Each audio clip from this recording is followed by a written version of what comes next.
Jangan Pak. Oleh Smith Al-Hadar, Penasihat Institute for Democracy Education, ID. Dear Presiden, sepertinya advis ini tak berguna bagi Bapak. Wong Bapak sedang kalap. Tapi sangkakala harus ditiupkan dari sekarang, biar seluruh anak bangsa bersiap diri menghadapi prahara yang mungkin akan segera Bapak ciptakan.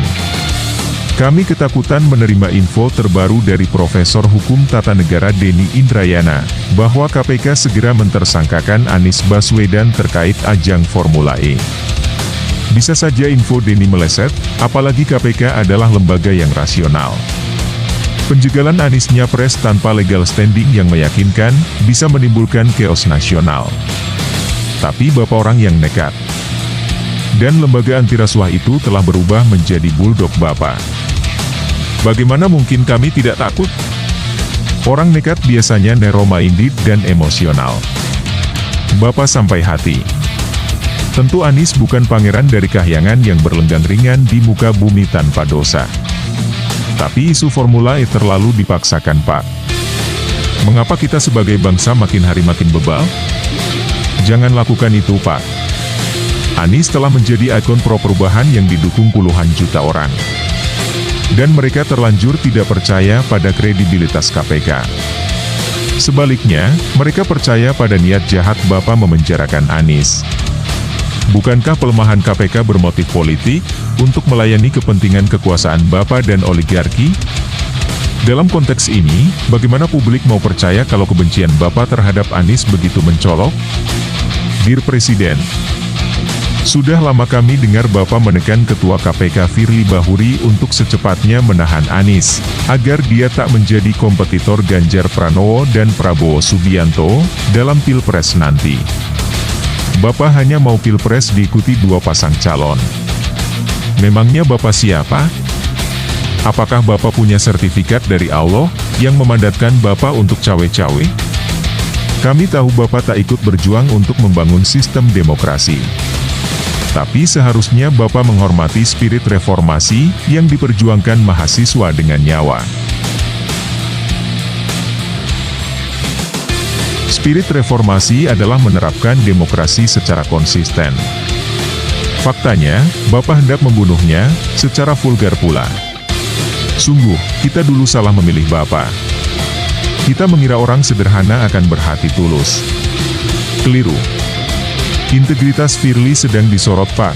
Setelah berulang kali menekan anak buahnya mentersangkakan Anies, kami yakin atas perintah Bapak, ini ia diduga kong kali kong dengan Kementerian ESDM, biar korupsi di sana tak terbongkar. Sebelumnya, ia menerima gratifikasi dan bertemu dengan koruptor yang melanggar garis merah etika KPK. Mana bisa orang seperti ini Bapak harapkan kami untuk percaya? Kami ikuti secara saksama kasus Formula E. Sudah 4 kali BPK mengaudit penyelenggaraan ajang itu tanpa menemukan penyimpangan. KPK sudah memeriksa Anies, dan tidak ada kesepakatan di antara penyelidik KPK untuk menaikkan kasus ini ke tahap penyidikan. Dear Presiden, dalam kewaspadaan publik atas perilaku KPK, secara kontroversial MK pimpinan Anwar Usman, ipar Bapak, memperpanjang masa jabatan Firly dan anak buahnya. Di bawah kepemimpinan Bapak, orang-orang tercela dipelihara dan dimakmurkan. Sulit untuk tidak mengaitkan keputusan itu dengan kehendak Bapak memperalat kepengurusan KPK saat ini, untuk tujuan politik menjelang Pilpres. Setelah memperpanjang masa jabatan dan menyingkirkan komisioner yang berintegritas, kini semua penyelidik KPK, sesuai info Denny, sepakat mentersangkakan Anies setelah penggelaran perkara ke-19. Bapak angkuh. Dengan pakaian kekuasaan yang pendek dan sempit, Bapak memainkan tipuan-tipuan aneh di hadapan Tuhan. Tak apa Bapak menyepelekan Allah. Tapi suara orang tertindas didengar Allah Pak. Setidaknya, Bapak menimbang kelangsungan kekuasaan Bapak sendiri. Sebenarnya pembuktian ada tidaknya korupsi di ajang Formula E tidak sulit. Semua pihak yang terlibat event ini masih hidup. Dokumen-dokumen yang relevan juga masih tersimpan rapi di Balai Kota. Anies juga bukan petinggi partai pendukung pemerintah. Dengan kata lain, ia tak punya backing penguasa. Dus, ia rentan untuk dikriminalkan. Tapi fakta bahwa kasusnya sulit ditangani menunjukkan legal and ethical standing KPK vis-a-vis Anies memang lemah. Keluhan KPK bahwa mereka kesulitan menjadikannya tersangka lantaran takut simpatisannya marah, tak bisa dipercaya. Toh, setelah ketidakpercayaan publik terhadap KPK bereskalasi, justru Anies mau dipenjarakan. Permainan bodoh yang membahayakan macam apalagi ini? Dear Presiden, tidak mungkin KPK nekat mengambil langkah ini tanpa dorongan Bapak. Bukankah setelah dilemahkan, KPK berada di bawah kendali Bapak? Saya tak menyangka Bapak nekat merusak Pilpres dan menerabas konstitusi untuk alasan yang sulit dimengerti. Bapak terlihat culas dalam pemberantasan korupsi. Kasus-kasus yang mencolok tak disentuh. Misalnya, kasus sumber waras yang melibatkan Ahok, yang menurut BPK berpotensi merugikan negara lebih dari 100 miliar rupiah. Kasus suap Harun Masiku yang disebut-sebut melibatkan Sekjen PDIP Hasto Kristianto didiamkan.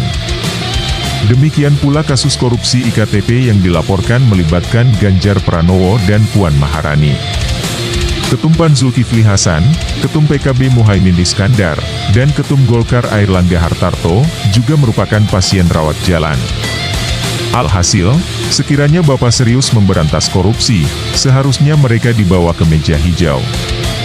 Tapi memang Bapak tak boleh istiqomah, karena dapat mencelakakan keluarga Bapak sendiri. Bukankah putra-putra Bapak melakukan KKN dan membangun politik dinasti? Sedangkan sekutu Bapak dan mereka yang dapat diperalat untuk mendukung kekuasaan Bapak dipelihara. Pemimpin seperti apa ini? Di rezim otoriter seperti Cina dan Korea Utara pun, para pejabat yang korupsi disikat habis. Bapak tak perlu memasukkan Zulhas, Cak Imin, dan Airlangga ke penjara, karena mereka berharga untuk melayani kepentingan politik Bapak. Tentu mereka akan patuh, terutama setelah menteri dari Nasdem dipenjarakan. Tapi, patutkah Bapak berbangga diri ketika berhasil menciptakan ketakutan menyeluruh di kalangan elit? Bapak telah melebihi Presiden Soeharto. Legislatif dan yudikatif mandul, kecuali bekerja hanya untuk kepentingan keluarga dan kroni-kroni Bapak, serta para oligarki.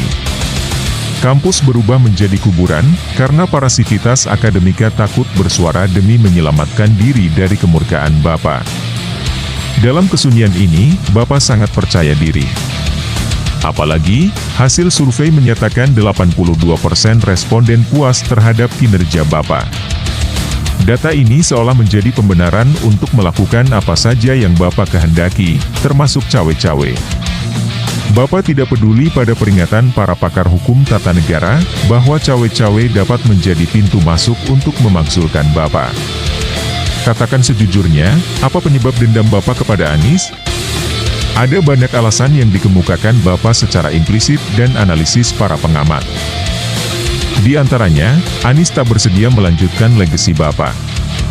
Tapi belakangan, setelah Andi Noya dalam acara Kick Andi di Metro TV yang menghadirkan Anies, isu yang kurang diketahui publik, mencuat ke permukaan. Atas nama publik, Andi menyatakan Anies menelikung Bapak terkait tongkat sakti, Cakra, Pangeran Diponegoro. Cakra itu dirampas pemerintah kolonial Belanda setelah Diponegoro berhasil ditangkap. Saat belum lama menjabat sebagai Mendikbud, Cakra yang sangat bernilai itu dikembalikan Belanda kepada pemerintah RI melalui Anies, karena Bapak sedang melawat ke Filipina. Tak disangka, Bapak sangat kecewa karena Bapak ingin menjadi orang pertama yang menerima tongkat sakti itu. Bagi orang Jawa kasus ini sangat sensitif. Diyakini orang pertama yang menerima Cakra itu akan menjadi pemimpin besar. Mungkin saja Bapak punya versi sendiri yang membantah narasi versi Anies. Saya menghargai budaya lokal, kendati saya tidak mempercayai klinik. Toh, hal-hal yang irasional pun dapat dijelaskan secara rasional, menggunakan ilmu pengetahuan modern seperti antropologi. Bagaimanapun, kendati Bapak tak menjadi pemimpin besar, karena kemampuan Bapak memang tak memungkinkan untuk itu, setidaknya Bapak telah menjadi presiden negara besar ini selama 2 periode. Pencapaian Bapak ini sebenarnya tidak masuk akal bila kita menggunakan ilmu pengetahuan. Bapak tidak berprestasi di Solo kecuali berbohong bahwa Bapak menciptakan mobil SMK. Di Jakarta juga Bapak tidak berprestasi, kecuali busukan ke gorong-gorong. Ketika berkampanye dan debat presiden, Bapak pun tidak beradu gagasan, kecuali menggelontorkan sejumlah janji surga yang memang hanya diniatkan untuk membohongi publik. Kalau Bapak adalah capres di negara-negara yang mengedepankan rasionalitas dan moralitas tinggi bagi calon pemimpin, tidak mungkin Bapak terpilih jadi presiden. Bahkan sekadar menjadi capres pun tidak. Dus, tanpa memegang cakra itu pun Bapak sudah didekati Dewi Fortuna. Bangsa ini juga telah melahirkan presiden-presiden besar tanpa mereka memegang cakra itu. Kemampuan intelektual dan leadership merekalah yang menjadikan mereka pemimpin besar. Sudah tidak berprestasi dan meninggalkan legasi yang bermasalah, kini Bapak hendak menjungkalkan Anies, bakal capres yang diyakini dapat menyelesaikan sebagian dari masalah gawat yang Bapak tinggalkan. Jangan Pak! Perlawanan besar akan muncul dari dalam maupun luar negeri. Pilar-pilar negara akan roboh, tatanan demokrasi akan berantakan, dan bangsa ini kembali terpuruk. Tak sepadan pembalasan dendam Bapak kepada Anies dengan mengorbankan bangsa secara keseluruhan. Tapi saya pesimistis Bapak akan mendengar advies ini. Bapak orang konyol, karena itu, nekat mengambil tindakan irasional. Tapi penting untuk Bapak ketahui, bahwa hari ini semakin banyak orang yang kecewa pada Bapak. Tindakan sewenang-wenang terhadap Anies justru dapat mencelakakan Bapak sekeluarga. Jangan percaya pada info dari para penjilat, bahwa penjagalan Anies tak akan beresiko. Ekspektasi rakyat atas mantan Gubernur DKI Jakarta itu sudah terlalu tinggi untuk bisa digembosi Pak. Di mana-mana, sekarang orang bicara tentang people power.